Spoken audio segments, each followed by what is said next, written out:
पाकिस्तान, जहाँ पे जो है लोड शेडिंग का बहुत ही रुझान है। तो continuing with topic, school administration and supervision.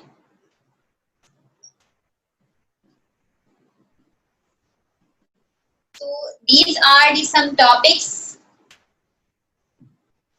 which are related with our session. Here we have some also another topics like management, assessment test, planning. These will be our minor topics. Our general methods of teaching is remaining also. So today, as we are going to start our basic introduction, so I am starting with introduction to education.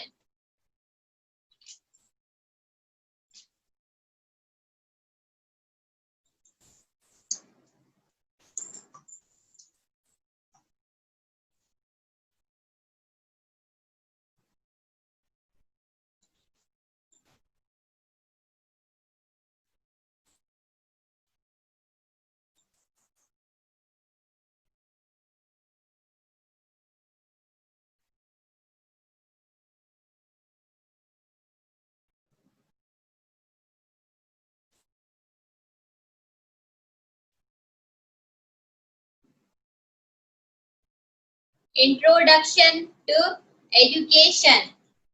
Education is a dynamic as well as comprehensive concept.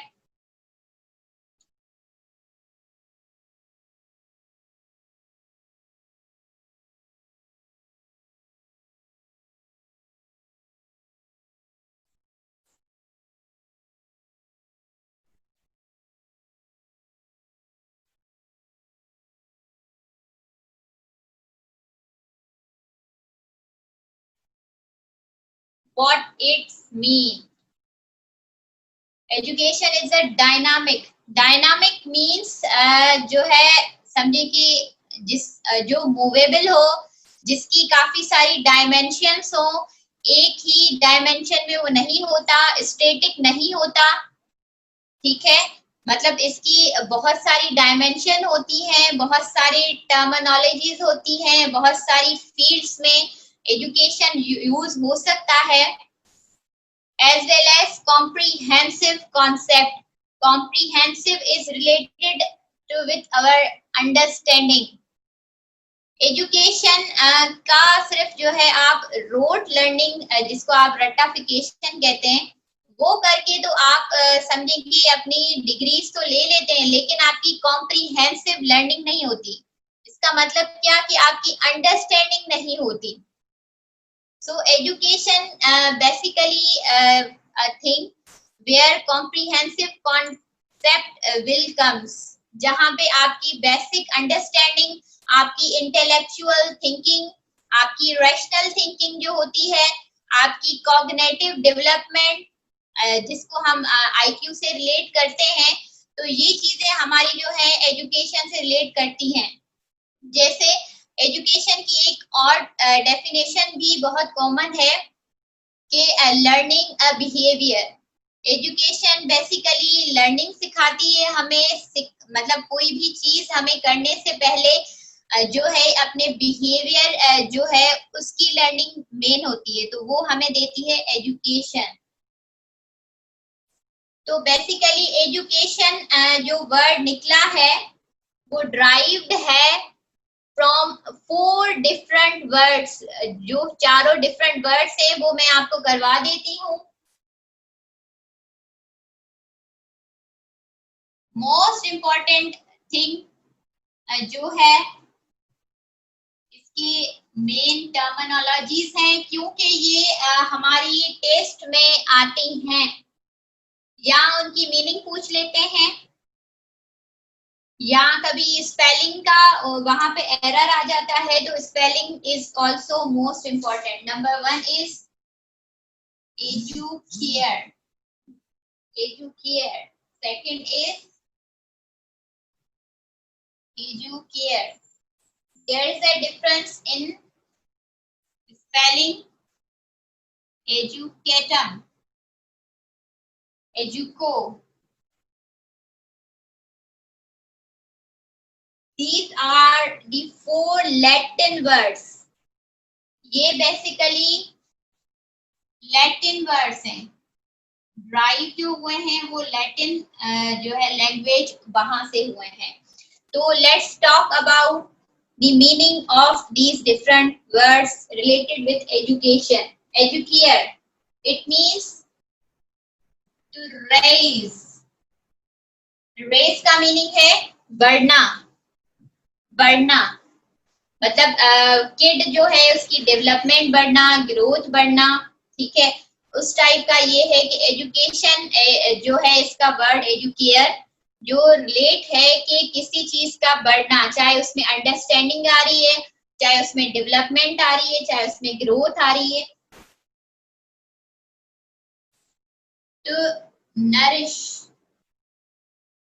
Nourish जो है basically किसी चीज को समझे कि जैसे एक flower होता है उसको नरिश करते हैं, उसको पानी देते हैं, उसको फूड जो है न्यूट्रिएंट्स कंप्लीट करते हैं, मतलब किसी भी चीज को फ्लॉरिश करने के लिए, इनहांस करने के लिए, बढ़ाने के लिए ये वर्ड यूज होता है.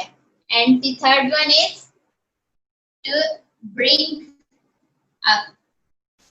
अगर आप में से किसी ने एसएसटी की टेस्ट दी थी 2018 में जो हुई थी, जिसके अभी इंटरव्यूज भी हो रहे हैं, उसमें एज इट इज ये एमसीक्यू आया था जिसमें ऑप्शंस दिए गए थे कि इस एजुकेयर की मीनिंग क्या है, और ऑप्शन था ये to bring up, to educate, to learn. वहां पे ये एमसीक्यू आया था पेज 2 जो थी उसमें. Educare, to lead out. Lead का मतलब है कि किसी चीज को लीड करना,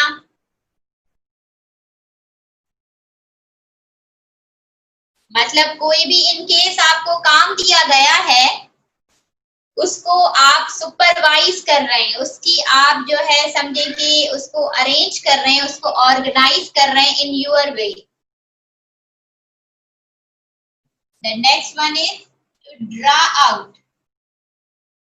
Draw out means कि you are making the pattern of learning. Means different patterns बना रहे हैं, different dimensions आपके पास आ रही हैं, different things thinkings आ रही हैं, different concepts आ रहे हैं आपके पास. देखिए मैं यहाँ पे लिखना तो आपके पास समझे कि मेन चीजें मैं आपको लिखवा रही हूँ, और जो मैं कह रही हूँ, जो मैं कह रही हूँ वो भी बहुत इंपॉर्टेंट है. जो मैं एग्जाम्पल्स के साथ समझा रही हूँ, अगर आपके पास टाइम है तो जरूर नोट डाउन करें. जो मैं डिफरेंट, जैसे मैं ड्रा के साथ पैटर्न वर्ड यूज कर रही हूँ, तो वो जरूर आप अपने रजिस्टर्स में नोट डाउन करें, क्योंकि कभी कभी क्या होता है एमसीक्यू वहां से भी बन जाता है. तो आपको जो है उस चीज की मीनिंग, उस चीज का बैकग्राउंड पता होना चाहिए. So the third one is educatum, which means to train. Train, train means training करना. To teach,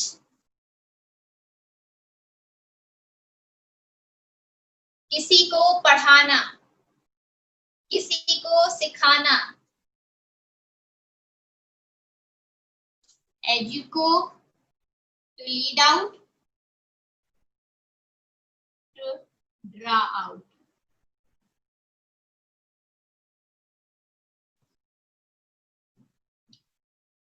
So basically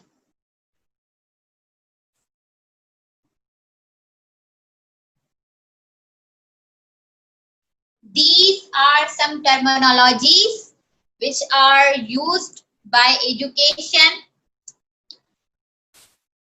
और ये एमसीक्यू से रिलेट भी करती हैं, बहुत इंपॉर्टेंट है, नेसेसरी है.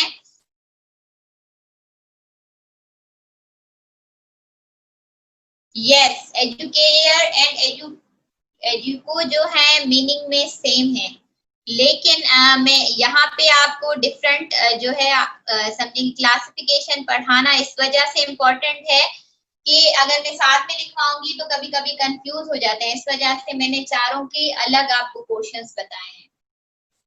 सबकी मीनिंग ओवरऑल मिला के यही है कि किसी चीज की ग्रोथ एंड डेवलपमेंट करना, लेकिन उसको अलग अलग नाम दिए गए हैं।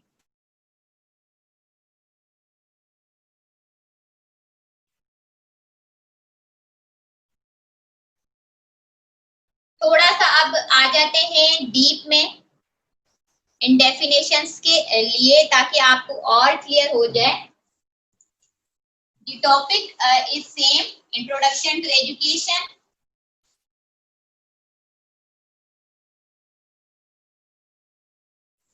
First word was educare. Educare. Educare basically Latin word है जिसकी meaning है to nourish or to bring up.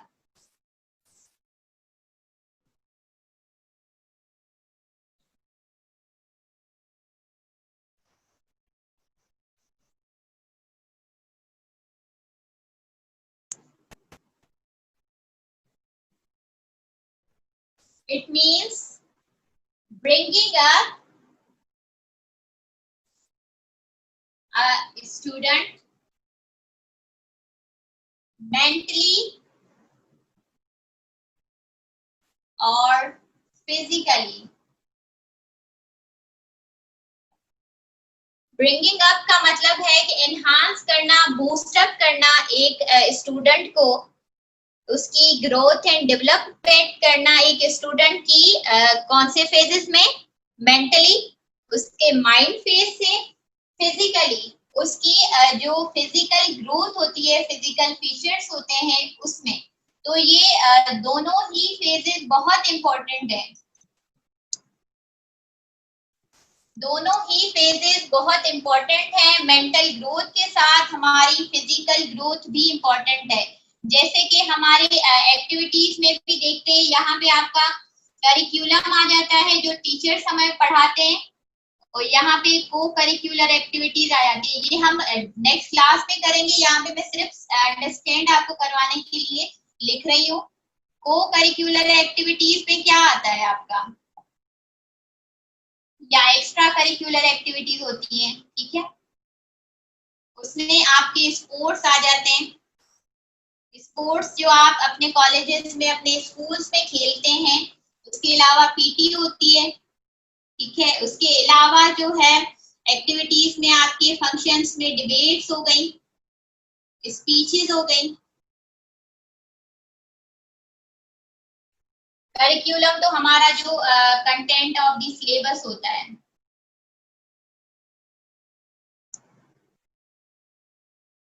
जिसको एक टीचर ने जो है पढ़ाना होता है in future.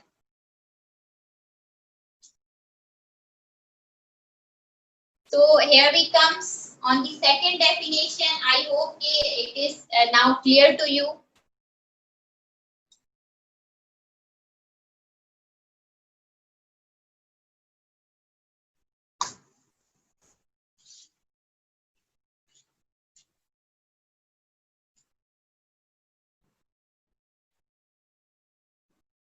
Second one is educare.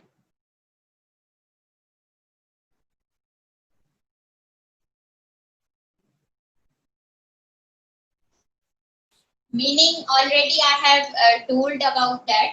तो मैं वो उसमें आपका टाइम वेस्ट नहीं करूंगी, मैं मेन पॉइंट पे आ जाती हूँ।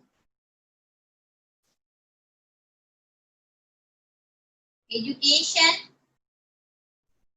means bringing forth or leading out the inner power of the child.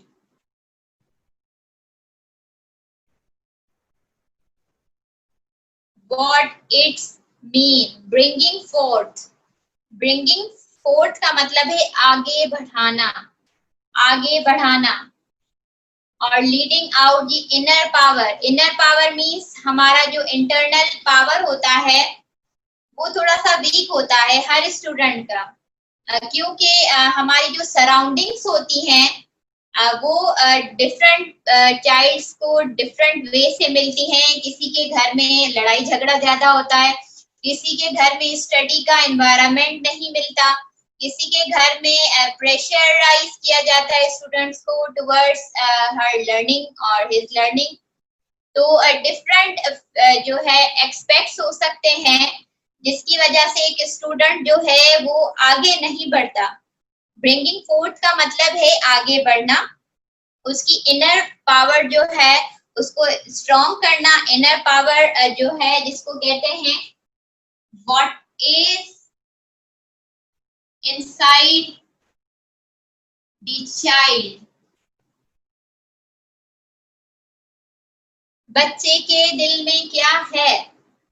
कभी कभी आपने नोटिस किया होगा कुछ बच्चे क्या है क्वेश्चनिंग नहीं कर पाते डिफरेंट टीचर्स से, उसकी वजह क्या होती है? उसकी वजह यही होती है कि उनकी समझे कि जो नरिशमेंट होती है, उनकी जो बेसिकली ग्रोथ होती है ना, वो प्रॉपर वे से नहीं की जाती। तो एजुकेशन में आते ही टीचर्स को ट्रेन किया जाता है कि तुम जो है एज अ टीचर किसी भी स्टूडेंट के साथ स्ट्रिक्ट बिहेव ना करें, रूडली बिहेव ना करें, कि ऐसा ना हो कि स्टूडेंट आते ही परेशान हो जाए और वो अपने दिल की बात ना कह सके, और इन केस एनी कंफ्यूजन तो वो आपसे कोई क्वेश्चनिंग भी ना कर सके, कोई क्वेरी भी ना कर सके। तो एजुकेशन बेसिकली उस लर्निंग का नाम है जो आजकल के टीचर्स को भी फॉलो करनी चाहिए कि इस चाइल्ड के दिमाग में क्या चल रहा है, हमें किस हिसाब से उसको लेके चलना है। different children have different understanding और intellectual thinking, हर किसी की अपनी साइकी होती है उस हिसाब से।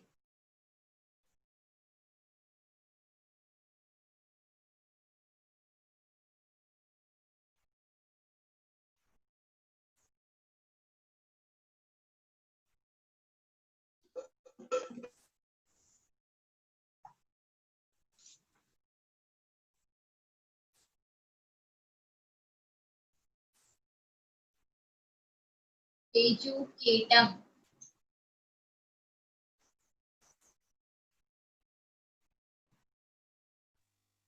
denotes to train, to teach, act of training,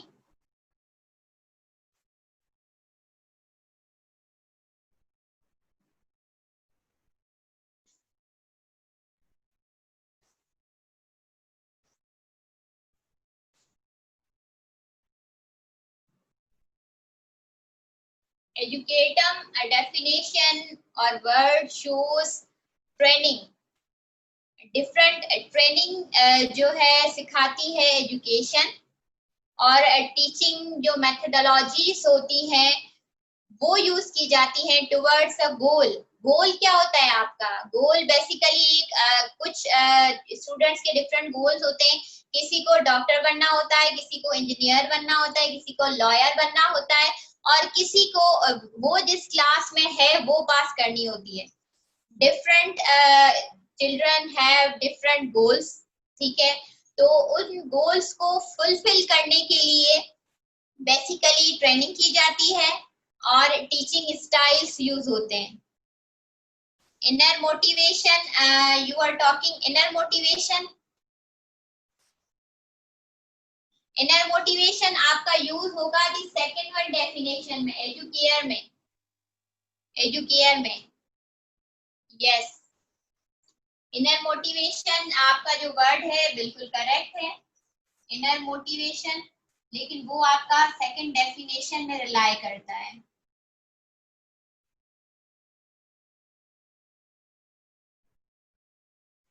The fourth one is educo,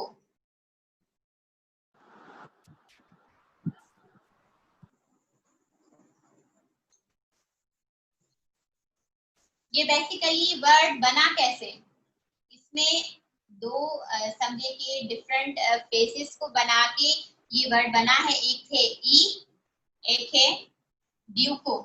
ई का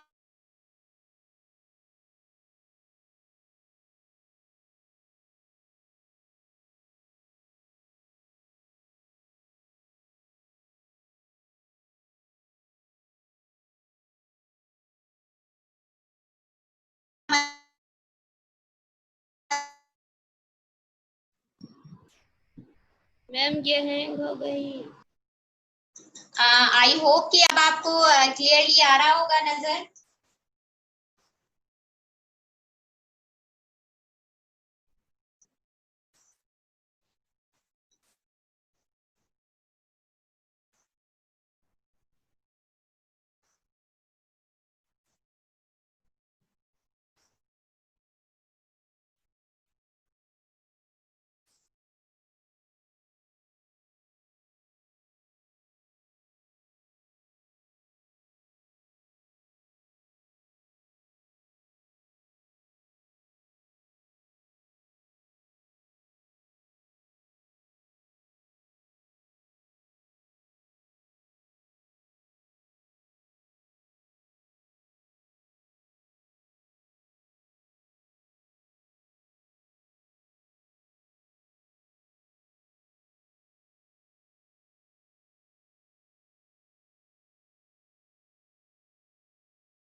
ओके जी, just because of this type of problem, मैं यही कह रही थी कि जो है हम अपना सेशन गूगल मीट ऐप पे रखें, क्योंकि वहाँ पे जो है टाइमिंग का भी इशू नहीं होता और रिकॉर्डिंग का भी इशू नहीं होता।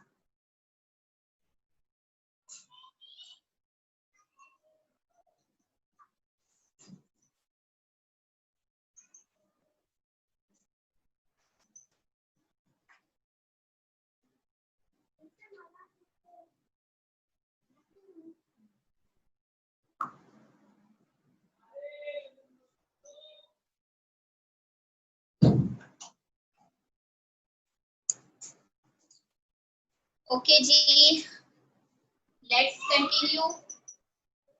एजुकेटम हमने पढ़ा था, इसकी डेफिनेशन पे आ जाते हैं। Act of training and teaching. Basically training and development होती है एक स्टूडेंट की, और टीचिंग स्टाइल्स यूज होते हैं स्टूडेंट के गोल्स को अचीव करने के लिए। फ्यूचर गोल्स जो होते हैं, फ्यूचर गोल्स में डिफरेंट गोल्स होते हैं। किसी को डॉक्टर बनना है, किसी को इंजीनियर बनना है, इसके अलावा किसी को जस्ट जो क्लास में वो है उसमें पास होना है। तो डिफरेंट चीजें होती हैं, उस हिसाब से उसके गोल को फुलफिल किया जाता है। तो here comes the fourth point is educo. इसमें टू वर्ड्स को मिला के एड्यूको बनाया गया है। E means education, duco also एक अदर वर्ड है जिसकी मीनिंग है to lead. It shows the internal power of a man. Man का मतलब क्या है? स्टूडेंट, कैंडिडेट, प्यूपल, आप उसको डिफरेंट नेम्स दे सकते हैं। Number fourth one point and second one point are similar. दोनों में कोई ज्यादा डिफरेंस नहीं है, दोनों की मीनिंग में भी कोई डिफरेंट नहीं है। जैसे कि एक स्टूडेंट ने बताया भी था, इनर मोटिवेशन।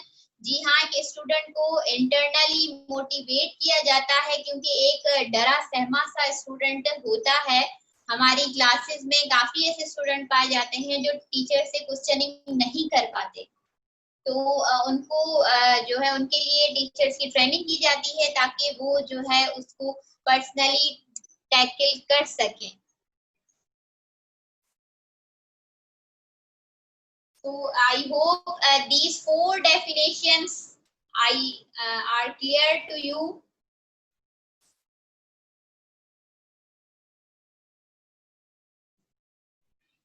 बात करते हैं कुछ जो डिफरेंट ऑथर से।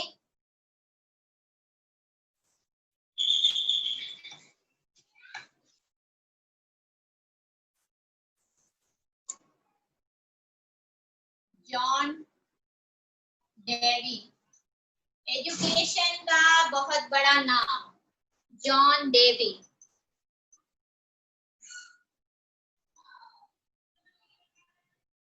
Education is the development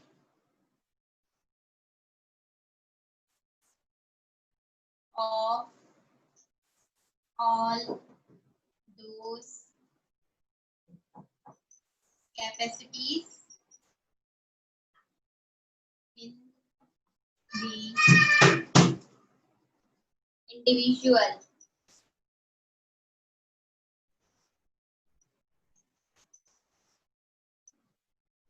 which enable him to control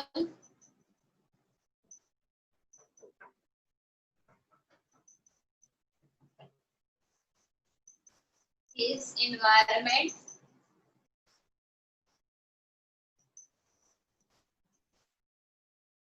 to fulfill its possibilities.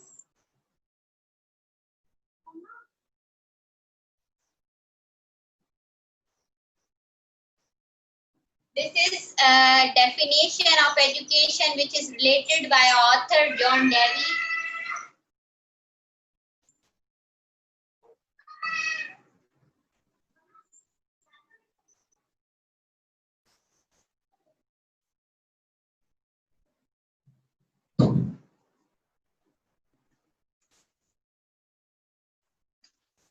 ये एज इट इज डेफिनेशन जो है हमारे पेपर्स में आती है। इनको याद करने का तरीका, मेन जो पॉइंट्स है वो याद कर लेती हूँ कि जॉन डेवी ने कौन सी दी थी, ठीक है। इसके अलावा जो दूसरे ऑथर्स हैं उन्होंने कौन सी दी थी। क्या मेन पॉइंट है, capacities, possibilities, control his environment. इनमें से तीन आपकी वर्डिंग्स जो मैंने बताई है, इनमें से आपको दो भी याद हो गए तो आप वहां पे जो है टैकल आउट कर लोगे, रिकॉग्नाइज कर लोगे कि जॉन डेवी की डेफिनेशन कौन सी थी। आपको सारी तो याद नहीं होगी ना, तो ये वहां पे ऑथर्स आते हैं कि जॉन डेवी जो थे उन्होंने कौन सी डेफिनेशन दी थी, प्लेटो ने कौन सी दी थी, सोक्रेट्स ने कौन सी दी थी। तो ये की पॉइंट्स हैं। Capacity, control his environment, possibilities, ये सेंटेंस याद कर लें। Capacities, control his environment, possibilities.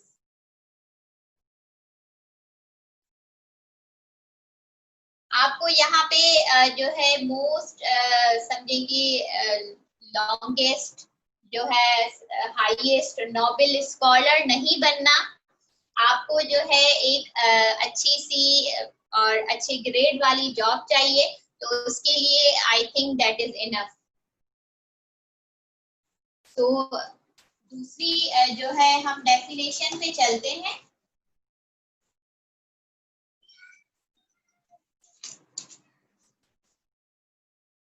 Edward, second author is Edward Twing.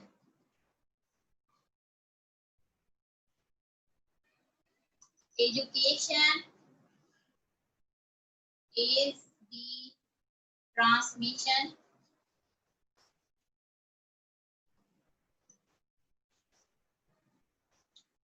of life by the living to the living.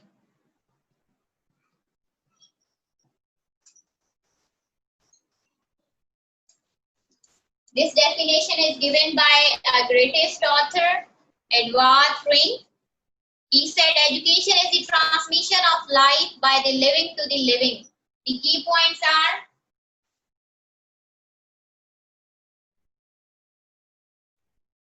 living, transmission. I don't know आप का जो है remember चीजों को करने का स्टाइल कैसा है, बट मेरा स्टाइल ये रहा है और मैं वही आपको बता रही हूँ, क्योंकि इतनी ह्यूज डेफिनेशंस हमें याद नहीं होती, क्योंकि आगे आपको 100 डेफिनेशंस पढ़नी है, तो आपको ऐसे ही याद करनी होगी।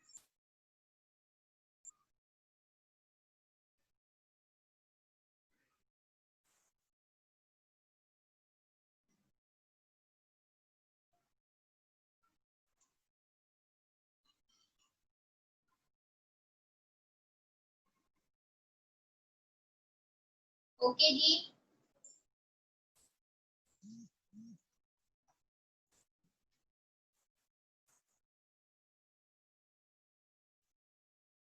There are 4 more authors. कौन से हैं? Socrates, Plato, अरिस्टोटल, और अरस्तु भी कहते हैं आप इसको, मिल्टन। इनकी डेफिनेशन फर्दर आपको नेक्स्ट क्लास में करवाई जाएंगी, जस्ट बिकॉज ऑफ जो है टाइम ड्यूरेशन, ऑलरेडी हम बहुत ले चुके हैं, इस वजह से थोड़ा सा आ जाते हैं। ये डेफिनेशन आपको नेक्स्ट क्लास में करवाई जाएंगी।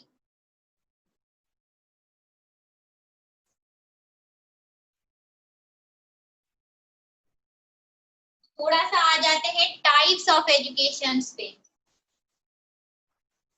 ताकि उसके बाद मैडम तमसीला आपकी इंग्लिश की क्लास लेंगी।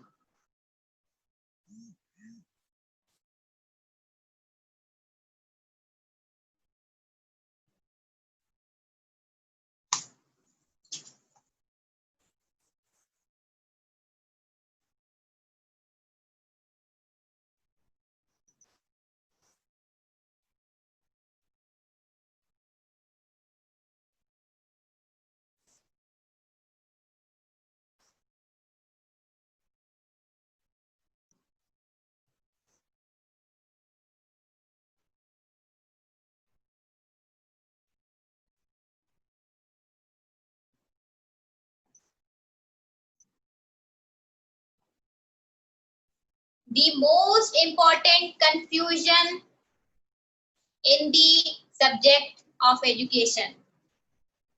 काफी स्टूडेंट्स को पता भी होता है, लेकिन भी वो कंफ्यूज होते हैं informal, formal and non formal में। तो आज मैं आपका वो जो कंफ्यूजन है वो दूर कर देती हूँ, इन डेप्थ नहीं, जो है फिलहाल में जस्ट बेसिक आपका जो होगा उसके बारे में आपको बताऊंगी।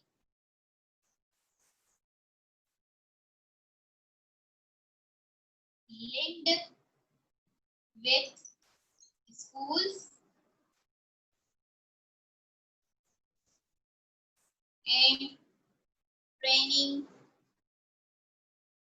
institutions. Formal education system is linked with schools and training institutions. Basically formal way use होता है, ऑफिशियल वे यूज होता है, जो उसको कहा जाता है फॉर्मल एजुकेशन, जो आपके स्कूल्स, कॉलेजेस, ट्रेनिंग इंस्टीट्यूशंस होते हैं, वहां पे ये यूज होता है।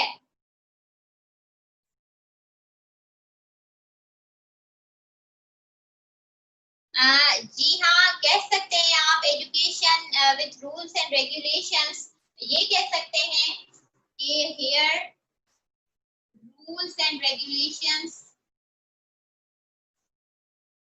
followed.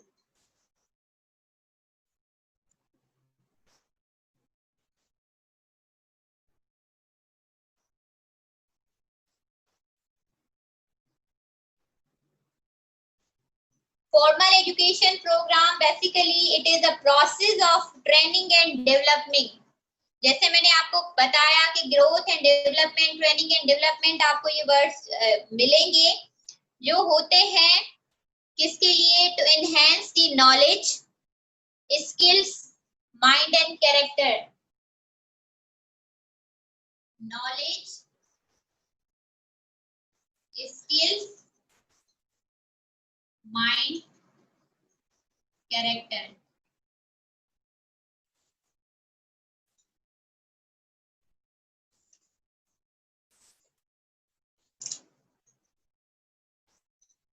Informal, okay, Afsana.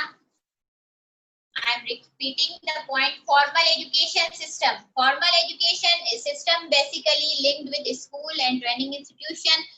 जो ऑफिशियल हमारे स्कूल्स होते हैं जहाँ पे ट्रेनिंग होती है या डिफरेंट ट्रेनिंग इंस्टीट्यूशंस होते हैं जहाँ पे एक फॉर्मेट यूज हो, जहाँ पे एक फॉर्मेट करिकुलम हो, एक फॉर्मेट सिलेबस हो, एक पैटर्न यूज होता है टाइम टेबल्स का, वहाँ पे प्रॉपर सिटिंग एरिया होगा, रिसोर्सेज होंगी, वहाँ पे हर चीज जो है प्रॉपर अरेंजमेंट में होगी, सुपरवाइजरिंग की जाएगी, लीडिंग की जाएगी, मैनेजिंग की जाएगी, उसको हम कहते हैं फॉर्मल एजुकेशन सिस्टम। जहाँ पे रूल्स एंड रेगुलेशंस फॉलो होते हैं, डिफरेंट उनके रूल्स होते हैं जिनको फॉलो किया जाता है by the teacher, by the student और बाय द अथॉरिटीज, जो डिफरेंट लेवल्स ऑफ मैनेजर्स होती हैं। ओके, तो द थर्ड पॉइंट जो मैंने बताया कि बेसिकली ये जो है एक स्टूडेंट की इन्हांसमेंट करते हैं, उसको बूस्टअप करते हैं, उसको बढ़ाते हैं। किन किन चीजों को? उसकी नॉलेज बढ़ाई जाती है, उसके स्किल्स एनहांस किए जाते हैं, उसका माइंड जो है उसको बूस्टअप किया जाता है पॉजिटिव थिंकिंग के साथ, उसकी कैरेक्टर बिल्डिंग होती है। So I hope these points are now clear. So we are going on a second point, that is informal education.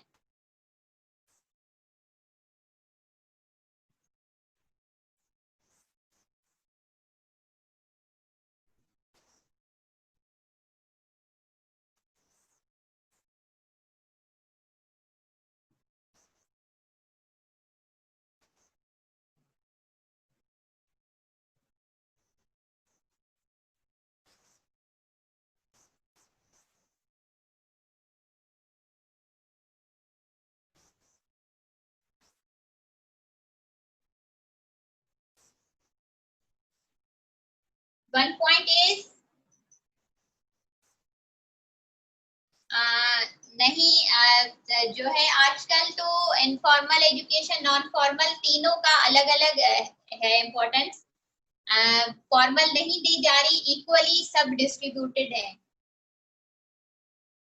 पहले ऐसा होता था कि फॉर्मल का ज्यादा जो है सिग्निफिकेंट होती थी, बिकॉज जो है स्कूल जाने को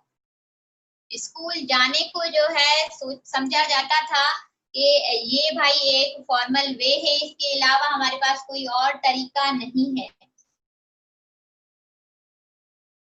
informal outside standard school setting, जहाँ पे मैंने बताया कि इनसाइड आपको प्रॉपर करिकुलम मिलेगा, प्रॉपर जो है सिटिंग एरिया मिलेगा, प्रॉपर आपको बिल्डिंग्स मिलेंगी। ठीक है, ये इनफॉर्मल लर्निंग आपकी कहाँ होती है? आउटसाइड ऑफ स्कूल सेटिंग, मतलब ये आपको ऑफिशियल कहाँ पे नहीं मिलेगी, ऑफिशियल लर्निंग नहीं होती। ये इसकी मेन पॉइंट्स में आपको लिखवाऊंगी। Yes, informal is more wider than formal, क्योंकि इनफॉर्मल तो अब आप रास्ते से जाते भी सीख सकते हैं, कहीं से आपको लर्निंग हो गई। जैसे हमारे टीचर होते थे, हमें कहते थे कि तुम जब बाहर निकलो तो और कोई काम ना भी करो, जस्ट बोर्ड्स पढ़ लिया करो।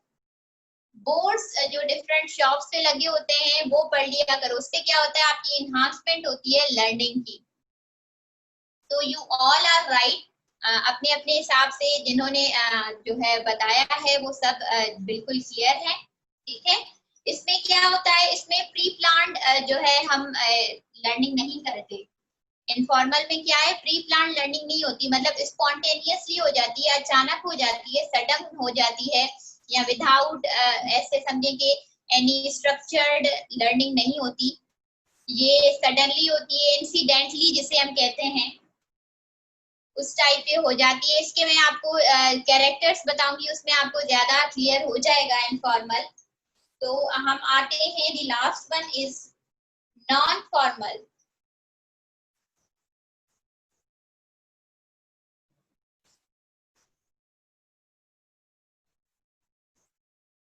Yes, not pre-planned. Neither pre-planned nor deliberate.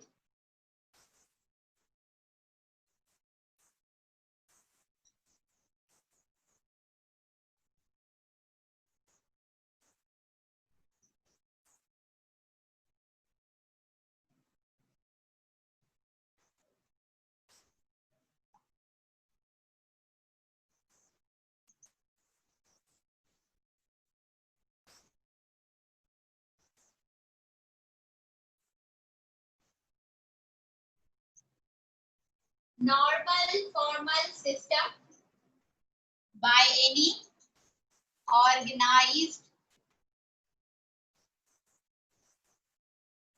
institution.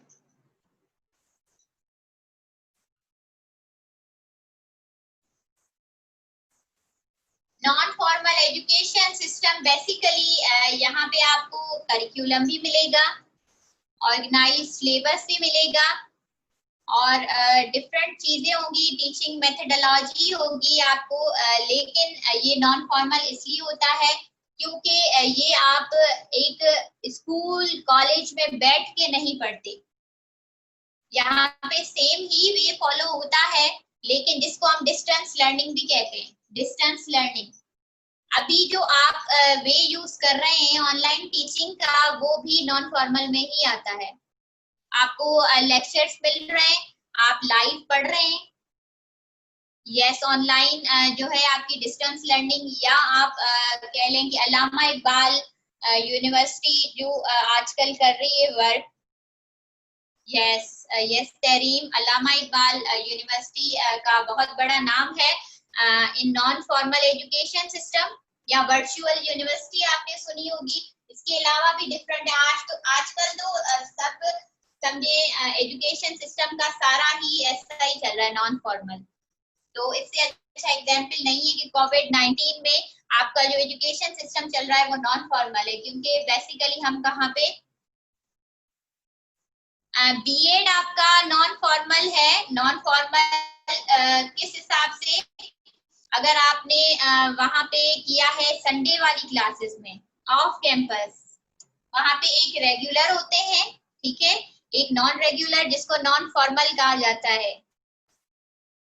Yes yes तरीम, BEd जिनका क्वेश्चन था, दोनों आते हैं, नॉन फॉर्मल आता है, फॉर्मल आता है। नॉन फॉर्मल जो है और फॉर्मल दोनों ये समझे कि पढ़ाई के तरीके हैं, ठीक है, मतलब लेकिन उसमें क्या, एक में आप घर में बैठ के करते हैं, एक आपको प्रॉपर इंस्टीट्यूशन दिया जाता है। मेन डिफरेंस ये है। इनफॉर्मल तो आप चाहे आपकी लर्निंग हो रही है कहीं से, आपकी मदर आपको सिखा रही है, जो आपकी इनफॉर्मल लर्निंग होती है, जैसे आपकी मदर होती है, या आप बाहर से कहीं से लर्निंग कर रहे हैं।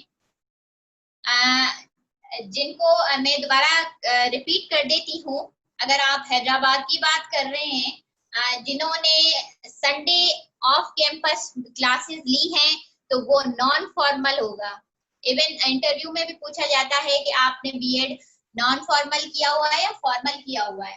तो अगर आपने संडे वाली क्लासेस में किया हुआ है जो 1.5 साल चल रही है अभी, तो आप नॉन फॉर्मल में है। और इसके अलावा फैकल्टी ऑफ एजुकेशन जो सिंध यूनिवर्सिटी में है, यह अफसाना मैं नटशेल में डिफाइन कर लेती हूँ, लेकिन इनको थोड़ा सा कंफ्यूजन है वो दूर कर दूं। तो जिन्होंने रेगुलर किया होता है फैकल्टी ऑफ एजुकेशन से, वो बेसिकली जो है फॉर्मल एजुकेशन है, जो समझे के वीक में 4 to 5 डेज जा रहे थे। तो ये डिफरेंट है। In nutshell, formal and non-formal both are same, but in formal you have to have a sudden environment, official environment, where you are going to learn anything.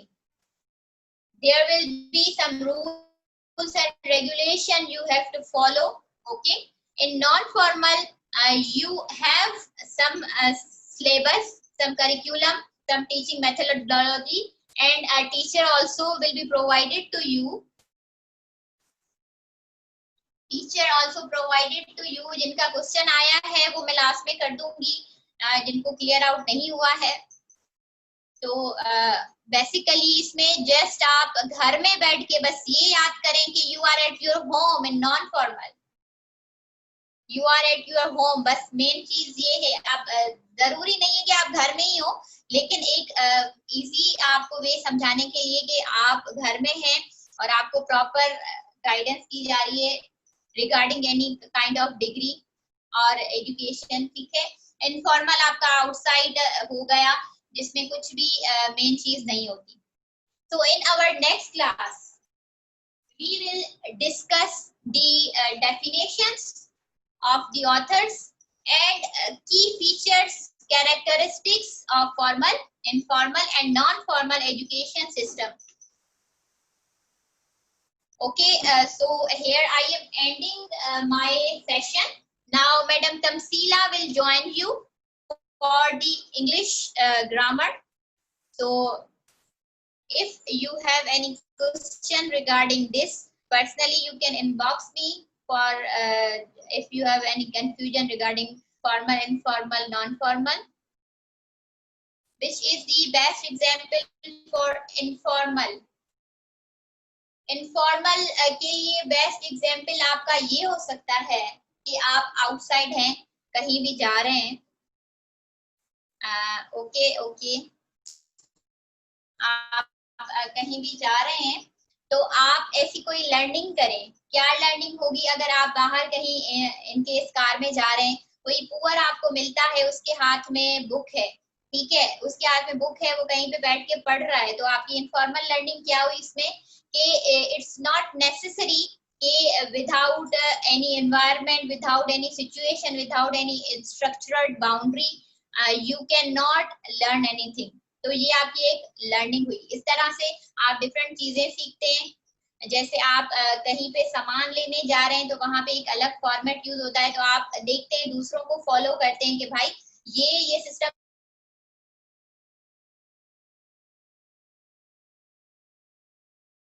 Use कर रहा है, यहाँ पे ये सिस्टम यूज हो रहा है। जैसे मैक्स बचत की मैं आपको जो है लर्निंग बता दूं, पहली बार आप में से जो गया होगा मैक्स बचत में, आपको हो नहीं सकता कि मतलब कुछ लोग होते हैं जिनको वे ऑफ जो है नहीं पता होता, तो वहां पे क्या है, पहले आपको जो है वो समझें कि उठाना पड़ता है जो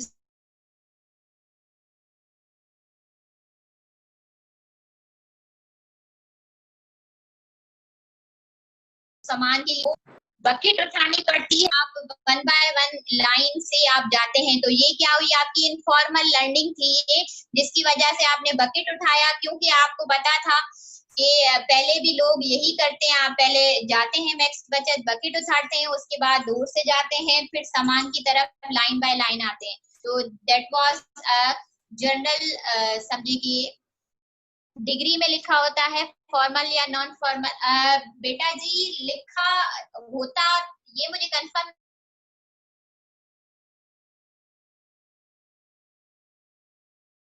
नहीं है, आई थिंक नहीं लिखा होता, डिग्री में नहीं लिखा होता, मुझे ये कंफर्म है डिग्री में नहीं होता।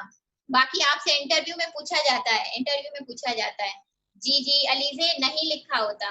तो here I am ending my session. तो मैं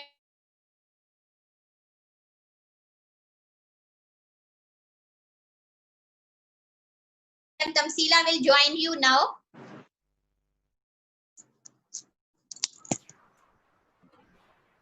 Yes, it's mentioned. Thanks, dear. Okay, ji, assalamu alaikum. It's me, Tamsila Nawaz, and we will hear for the orientation class. It is for the portion of the English, and it is not only comprises of the grammar portion. It is comprises of the 4 basic skills. So I think the class time is about to over. 2 minute या 3 minute बचे होंगे.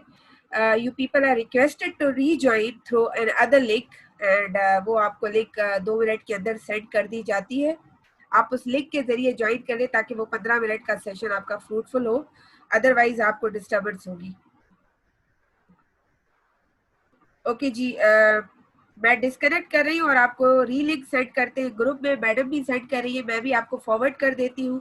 आप लोग उससे join कर ले ताकि continue 10 से 15 मिनट का सेशन एक आपका हो जाए। Okay, so see you in the next link. मैं रिपीट कर देती हूँ जी, वालेकुम अस्सलाम, मैं नज़ीर रिपीट कर देती हूँ आपका syllabus as per the last syllabus till 2019 जितनी भी एसएसटी की पोस्ट या टेस्ट कंडक्ट हुए हैं बाय द फेडरल गवर्नमेंट, उसका पोर्शन यही रहा है कि उसमें 20% is the English, 30% is the pedagogy and 50% is the grammar, sorry 50% is GK. Now let's see, अभी तक तो पोर्शन और सिलेबस में कोई चेंजेस आ ही रही है, और जो सिलेबस में चेंजेस आएगी वो फिर उस तरीके से आपको डाइवर्ट भी किया जाएगा। ठीक है, तो लेट्स सी कि आपका जो 20% इंग्लिश का सिलेबस है वो कैसे कवर होगा, उसके बेसिक पॉइंट्स क्या है, या उसकी कवरेज के लिए आप लोगों ने क्या करना है, और किस किस्म की तैयारी आपको इस कोर्स के जरिए प्रोवाइड की जाएगी। Yes, it's actually on the recording side. तो जी हम ओरिएंटेशन के लिए आते हैं। सबसे पहले आप अगर देख ले कि ग्रामर का जो 20% का पोर्शन आता है, लेट इट, ये जो 20% आते हैं ना आपके ग्रामर के, वो 20% आपके इंग्लिश के जो आते हैं, वो ग्रामर का पोर्शन कितना होता है और बाकी चीजें कितनी होती है। ठीक है, तो लेट्स सी, ये रही आपकी, सबसे पहले आपका होता है 5 MCQs जो होते हैं ना, वो वोकैब सेशन के होते हैं। वो वोकैब सेशन में ज्यादातर टच करते हैं वो सिनोनिम्स और एंटोनिम्स को एसएसटी में। ठीक है, ज्यादातर टच करते हैं, जिसमें वन वर्ड सब्स्टिट्यूशन, होमोनिम्स और होमोग्राफ का इतना कोई रोल नहीं है, but these are part of the vocabulary. ठीक है, अब देखिए पार्ट 1 जो हो गया आपका, वो होता है बेसिकली सिनोनिम्स और एंटोनिम, जिसको under the heading of the vocab आते हैं, जिसमें आइडेंटिफाई करना होता है आपने according to the dictionary meaning और according to the thesaurus meaning. मतलब कि आप नियरेस्ट वर्ड की मीनिंग से भी उसको आइडेंटिफाई कर सकते हो। May be exact will not be given to you, but nearest form से भी आप आइडेंटिफाई कर सकते हो। सेकंड, आपके 5 MCQs जो आते हैं वो ग्रामर के आते हैं, जिसमें somehow वो एरर डिटेक्शन को फॉलो करते हैं, अदरवाइज कंप्लीट द सेंटेंस को फॉलो करते हैं। ये देखिए मैंने इधर लिखा हुआ है कंप्लीट द सेंटेंस। ठीक है, सॉरी, द सेंटेंस की स्पेलिंग में एस का एरर है, सी का एरर है, this is the correct spelling. ठीक है, तो सेकेंड पोर्शन आपका होगा कंप्लीट द सेंटेंस। अच्छा, सेंटेंस आपको कैसे कंप्लीट करना है, वो ये सारी चीजें मिला के आपको सेंटेंस कंप्लीट करना होगा। वो ग्रामर के बेस पे होगा, आपकी बेसिक नॉलेज को चेक करते हुए होगा। देन आफ्टर प्रीपोजिशन उसमें आ सकते हैं, अलग से 3 या 2 प्रीपोजिशन को भी कंडक्ट कर लेता है। देन आती है एनालॉजीज। एनालॉजीज होप सो कि सबको पता होगी एनालॉजीज क्या है। एनालॉजीज होती है comparison of two different things. वो कंपैरिजन किस के बेसिस पर होती है। एनालॉजी के there are so many types, we will discuss. Then after आप देखिए सेंटेंस स्ट्रक्चर पे आते हैं। ये जो सेंटेंस स्ट्रक्चर है, इडियम्स है, फ्रेजेस है, इनको भी टच किया जाता है किसी टेस्ट में, अदरवाइज उनका पूरा का पूरा कंप्लीट द सेंटेंस के पोर्शन में ये भी आ जाते हैं। ठीक, वो आपके अकॉर्डिंग टू द एरर्स आपने सेंटेंस को कंप्लीट करना है। इनकम्प्लीट इडियम दिए जाते हैं कि आप उसको कंप्लीट करें। देन आफ्टर आपको एक कॉम्प्रिहेंशन पैसेज दिया जाता है। Likewise, a reading comprehension has been provided to you, और नीचे आपको क्वेश्चनियर दिए जाते हैं according to the comprehension passage कि आप अब इसको सॉल्व करें। ठीक है, तो लेट्स सी कि वो किस तरह के होंगे और कैसे आप लोगों ने सॉल्व करने हैं।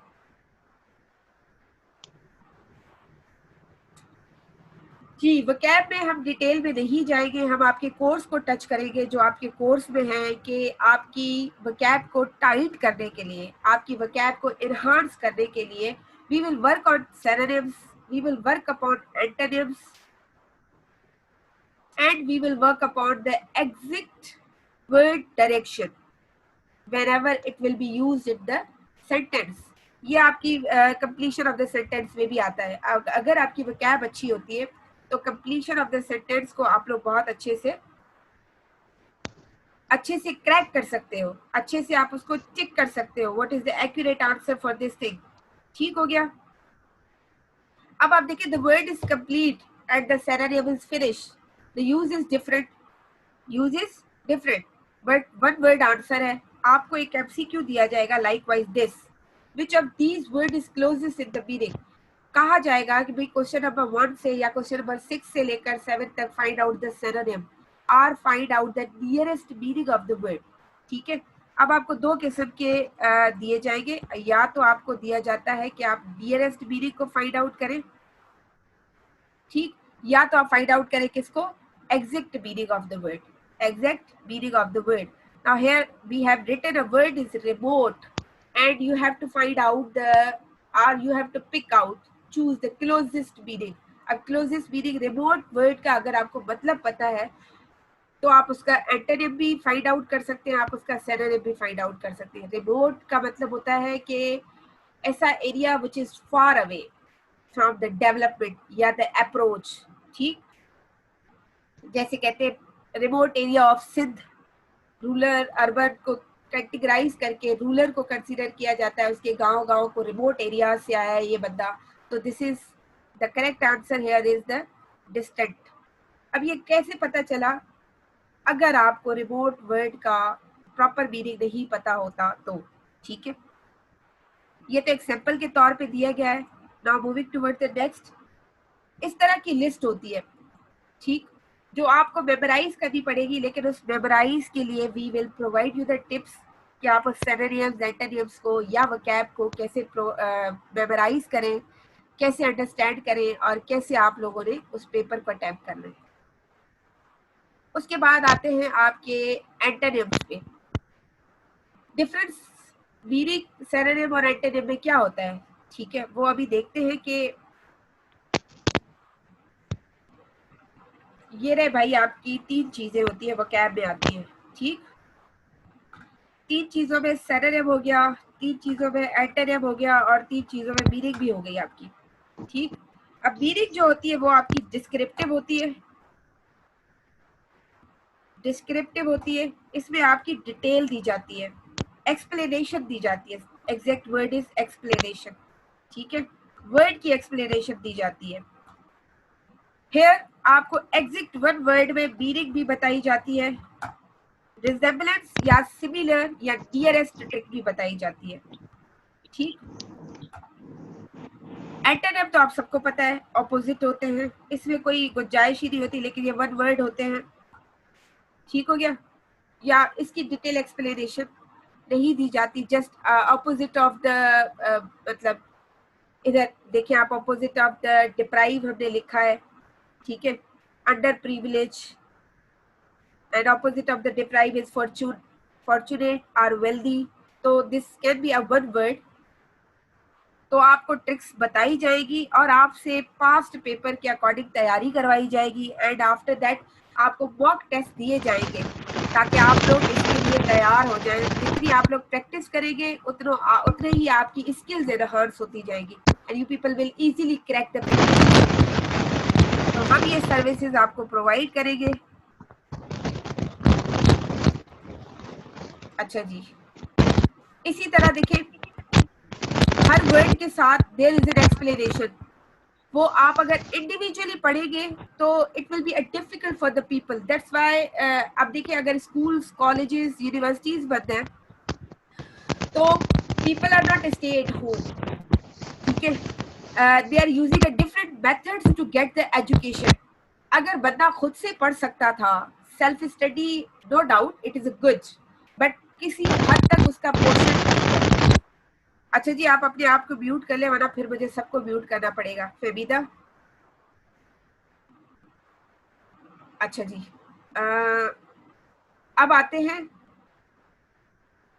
मेरा कहने का मतलब ये है कि अगर एजुकेशन सिर्फ सेल्फ स्टडी पे बेस करती होती तो शायद ऑनलाइन सिस्टम को इतना प्रमोट न किया जाता। तो एजुकेशन सिस्टम आपका with the knowledge, guidance, support and वही बात है कि राह दिखाना हर किसी का काम नहीं होता, तो we will provide you a proper guidance, support and the practices, and no doubt we beside this we will teach you how to crack the paper। इसमें हम ये सारे टॉपिक्स को कवर करेंगे, जिसमें मेजर टॉपिक्स आपके, अच्छा, pair of the words is also one of them, कि आपको एक सेंटेंस दिया जाता है, कहा जाता है सिलेक्ट करें इसमें से what is the correct option. ठीक, what is the correct option. अगर आपको मतलब नहीं पता होगा कि आप किस तरह इसको आइडेंटिफाई करें, तो जैसे एड्रेस वर्ड है, the word address has the same spelling, same meaning, ठीक है, but it is different in the use, different in the use.